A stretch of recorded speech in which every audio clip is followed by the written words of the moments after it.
Vidéo en direct de mon char. Salut tout le monde, j'espère que vous allez bien. Au lendemain de cette victoire du Canadien de Montréal par la marque de 3-2. Excusez-moi, je retenais un rot. Une victoire de 3-2 face... Face à qui déjà? Face à qui? Wow! J'ai un blanc. Excuse-moi, Capitals de Washington. Face aux Capitals de Washington, parce que là, je me suis de me rappeler, c'est qui du côté des Capitals qui a marqué? C'est Strome qui a marqué 2 fois. OK? Ça marche. On n'est pas perdu ici. Je vous le garantis. C'est juste que j'ai eu une grosse journée. Mais bon, ça va super bien. Si c'est nouveau, je t'invite à t'abonner sur le bouton rouge au bas de l'écran. C'est gratuit, ça fait plaisir. Ici, on fait des reviews du Canadien de Montréal et des matchs qui se sont passés. Je n'ai pas beaucoup de temps encore aujourd'hui. Comme vous pouvez voir, je suis dans mon véhicule. On a eu une victoire qui me laisse un petit peu indifférent. Je vais vous dire pourquoi. Je sais qu'il y a beaucoup de monde qui était quand même optimiste par la victoire, mais contre une équipe qui se cherche depuis le début de la saison, Ovechkin qui a eu beaucoup de difficultés aussi en début de saison, qui manquait des tirs. C'est ça l'histoire du match, qui rentrait dans ce match-là avec, je pense, 2 games où il n'y avait pas eu de tir. Bref, peu importe. On arrive à un résultat de 3-2 en prolongation où est-ce que le Canadien a été en avance par 2 buts durant 2 périodes au complet. La troisième, ça s'est corsé même. Je dirais 2 périodes et demie peut-être. Ça s'est corsé en troisième. Un excellent but en avantage numérique. Passe de Nick Suzuki à notre cher ami Sean Monahan. Très bien placé en avant du filet. Superbe but sur l'avantage numérique. On est optimiste. Le Canadien a été très indiscipliné. On a été chanceux de ne pas s'en faire poter plus. On continue notre superbe séquence où est-ce qu'on accorde beaucoup de pénalités complètement idiotes, complètement stupides.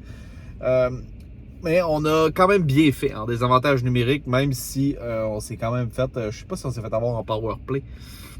J'ai un blanc. Je sais pas si on s'est fait avoir en powerplay. Je sais que le deuxième but, non. Peut-être que le premier, oui, mais je suis pas... je pourrais vraiment pas te le dire. Ça change pas que c'est trop encore de pénalités qu'on a pris. Je me rappelle plus c'est combien, mais c'est juste abusé. Brendan Gallagher qui marque son premier de l'année sur un rush absolument incroyable là, sur le net. Genre, tout le monde a ralenti sur le jeu. On a essayé de trouver la rondelle. Lui, il arrive de nulle part. Man, bang! Il défonce tout le monde. Réussit à marquer le but. C'était vraiment abusé, mais c'était un but à la Gallagher. Genre, tu penses à Gallagher, pense à quel genre de but il fait. C'est exactement ce genre de but-là, OK? Puis, moi, j'ai pas de problème avec ça. L'important, c'est le résultat. Quand même, qu'il aurait rushé le net, qu'il aurait foncé dans le goal. L'important, c'est que la puck était dedans. Après ça, ben, on a joué un petit peu plus mou en troisième. On s'est fait avoir. On s'en est fait poter 2 par le même gars, comme je disais, Dylan Strome, si je me souviens bien. Sur une superbe passe, entre autres, d'Alexander Ovechkin lors du premier but. I guess, man.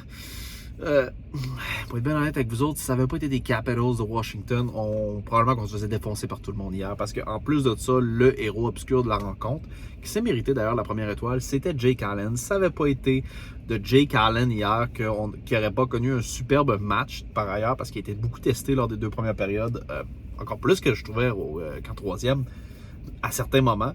On avait vraiment pas de tir, puis les autres, il y avait comme 3 fois plus de tirs que nous autres. Jake Allen a fait les gros arrêts. Il a bien paru. Faut le dire, hein, quand ça va bien, du côté des gardiens de but, faut le dire aussi. On n'a pas juste des mauvais commentaires pour eux quand ça va bien. Il faut absolument le mentionner. Jake Allen a connu toute une rencontre. Il a été vraiment bon. Il a fait des gros saves.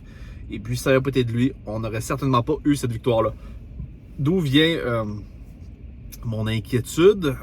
C'est que sur un compétiteur qui aurait été autre, je pense qu'on aurait eu de la difficulté si ça n'avait pas été d'Allen aussi, qui n'aurait pas été aussi bon. Parce que je pense que c'est lui qui a volé le match au final. Je pense que c'était une défaite. Du Canadien hier, totalement. Et puis, Cole Caulfield qui est venu jouer les héros en prolongation. Comme seul Cole Caulfield peut le faire. Un excellent tir sur une belle passe de Nick Suzuki. Une très longue passe. Suzuki qui a fait 2 points hier. Donc ça, c'est le bon côté. Je vous dirais les bons côtés, vraiment les bons côtés hier. Jake Allen a été solide. Nick Suzuki a débloqué. Il a fait 2 points. Et puis, il a vraiment bien paru tout au long du match. Ça a été encore un élan, encore un petit peu sur les jeux, mais quand même réussi à faire les passes solides. Cole Caulfield continue sur sa séquence. Ce que j'ai beaucoup aimé le match de Josh Anderson. Je trouvais qu'il était très impliqué physiquement. Petit bémol, je sais pas si on a encore un vrai premier trio. Je vais être honnête avec vous autres, je suis un petit peu inquiet de ce côté-là. Je sais pas si RHP devrait continuer d'être sur ce premier trio-là. Je trouve qu'on manque un petit peu de pep offensif. Je vais être honnête avec vous, on manque de pep à l'offensive. C'est difficile. C'est difficile, puis je pense que là, on vient de donner le gros mandat à New Hook de piloter le deuxième trio. Et puis, je le dis tout de suite, je suis inquiet. Je suis inquiet à savoir qu'est-ce qui va arriver de cette situation-là en offensive. Je sais pas. On a voulu y aller slow-mo avec New Hook, puis finalement, ben, il va se trouver à remplir le même rôle qu'il n'a pas été capable de remplir au Colorado. Puis seulement après genre 3-4 matchs, on lui donne déjà cette grosse pointure-là à Chaussée qui est de prendre la responsabilité du centre du deuxième trio, alors qu'on voulait lui donner du temps à l'aile. Situation de Kirby Dach out pour la saison de l'oblige, vraiment complexe comme situation. Mais bon, vous me direz, hein, l'important c'est les résultats. Puis je suis d'accord avec vous, si vous dites ça, l'important c'est le résultat. On a gagné le match d'hier, très content, ça nous mène à une fiche de 2 victoires, une défaite en prolongation. Donc, ça va ressembler pas mal à ça, je vous dirais, guys, comme je l'ai dit, j'essaie de rusher cette vidéo-là le plus possible parce que j'ai pas beaucoup de temps. Les points négatifs de cette rencontre-là, comme je vous disais, on manque de pep à l'attaque. On est encore très, très indiscipliné et ces 2 points-là commencent à me faire peur.